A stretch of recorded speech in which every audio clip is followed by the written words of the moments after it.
All right, guys. Well, now let's talk about what bullet type is ideal for the 270. So there's not one answer for that because obviously it depends on what game you're hunting.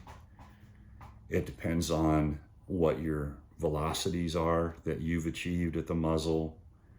It depends on the typical shot distance that you might have in the country you hunt.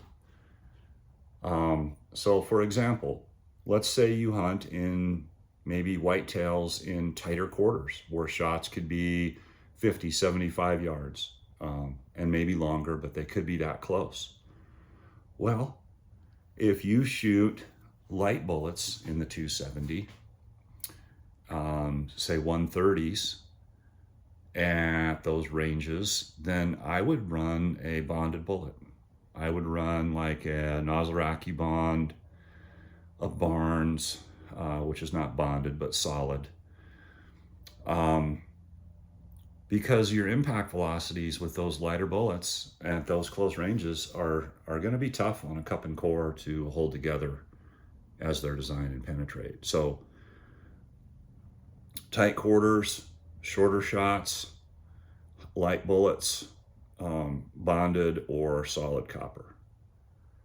And then if this is like a tweener rifle where you could have shots from, maybe 100 to 200, and you're running those lighter bullets, 130s, I'd probably stay with that bonded or copper.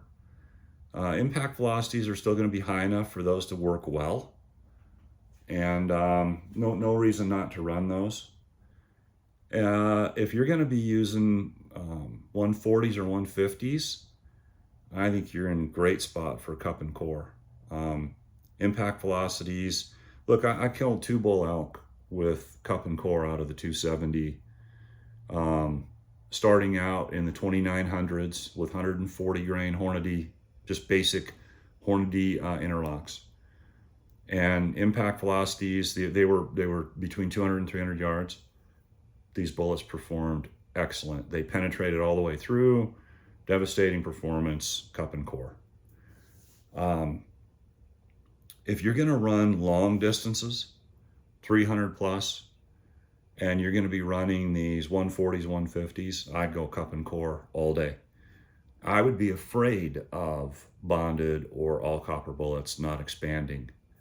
The starting velocities for the 270 with those bullet weights are not off the charts, and they're going to slow down 300, 400 to where the impact velocities are just perfect for cup and core.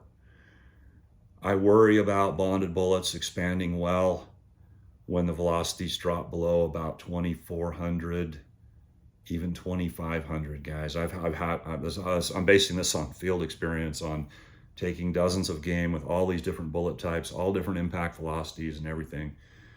Bonded bullets like the AccuBond, they're tough bullets, and they just don't expand well below about that 2,400. They'll expand, but not like they should. Not like you'd like to see.